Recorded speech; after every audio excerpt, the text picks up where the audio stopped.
Yo, what is up gamers, it's Sylvester and come to a brand new video. Now, I've not been feeling well this last week, but today is Valentine's Day, and I get to be reunited with one of my favourite decks, my love, Spright Runick, and that's going to be the deck for today. But before we get into it, if you're curious on competitive TCG content, articles being written, regional breakdowns, YCS breakdowns, etc., then be sure to check out yugotcgmeta.uk.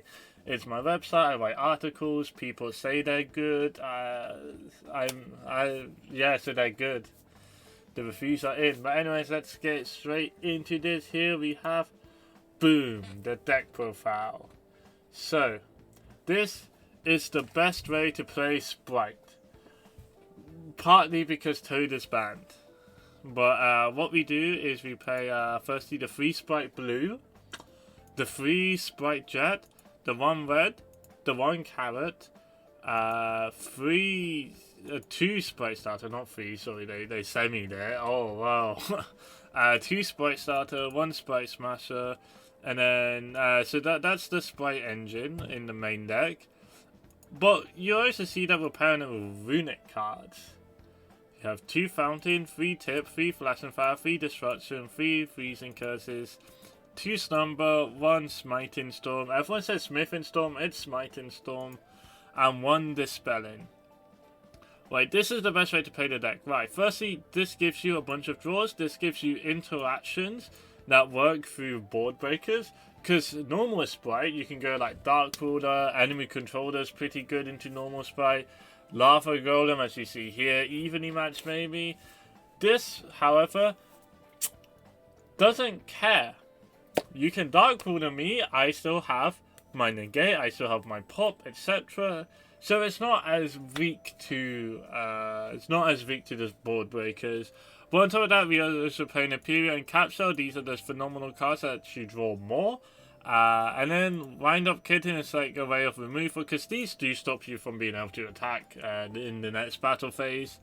So it's important to play like Wind Up Kitten, because it's like one of the few ways of removal that you have. And then we also have like Evenly, Lava Go, and Imperm as board breakers. This is a board breaker, because if you draw it, you can wait until your turn and activate it. So it's still good, but like sometimes you need a hand trap.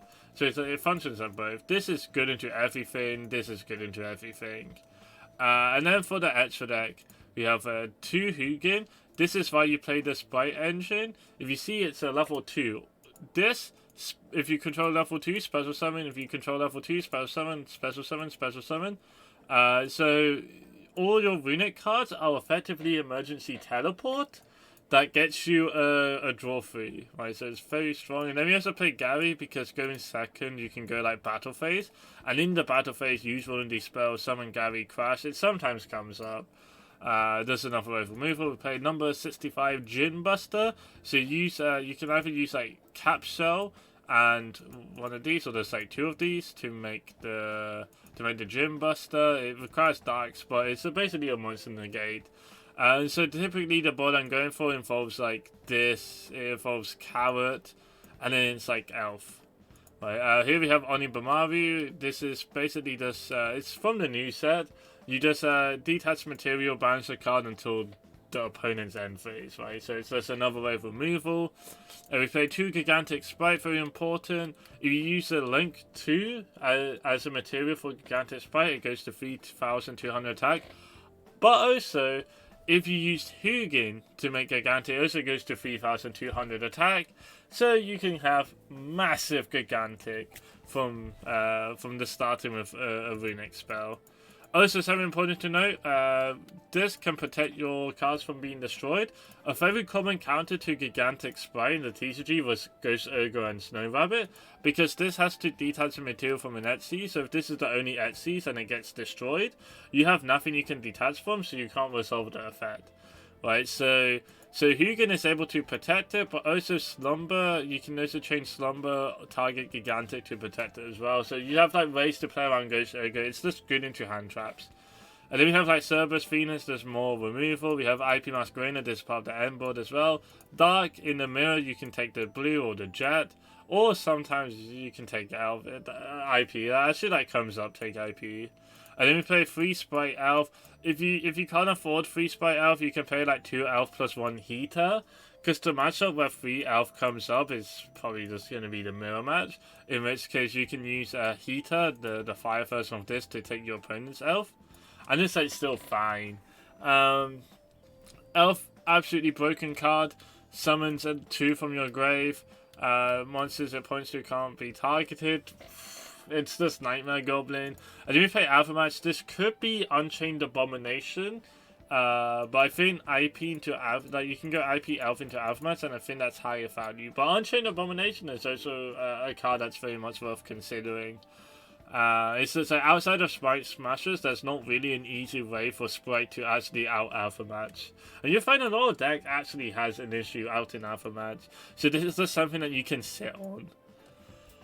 But yeah, that's basically the deck profile. But let me show you some games. Let me show you the true power of Spright. Now, unfortunately, I'm not able to get too many good replays of Spright Runick, because what this deck does is you end on like Elf, IP, Gym Buster, Coward, with Fountain and like 5 cards in hand. Because this draws you a card, then on the opponent's turn, quick effect, you summon this again, you draw another card. So you draw 2, Fountain draws 3, and then Fountain draws 3 again on their turn. So you're just drawing like a bunch of cards plus having your full board. So oftentimes people just scoop. Because this deck doesn't win quickly. Like, technically it doesn't win quickly, because you can't attack the next turn. So you have to like wait to be able to like attack for game. But you've already essentially won from the moment you do your full board. If your opponent isn't able to deal with your massive resource gains, you've won already. Right, so a lot of people realize that actually it's not worth just dragging it out because I'm going to lose anyways. So I'll just skip early. So a lot of the replays are going to be like that, but let's get into it. And so let's get into the first game.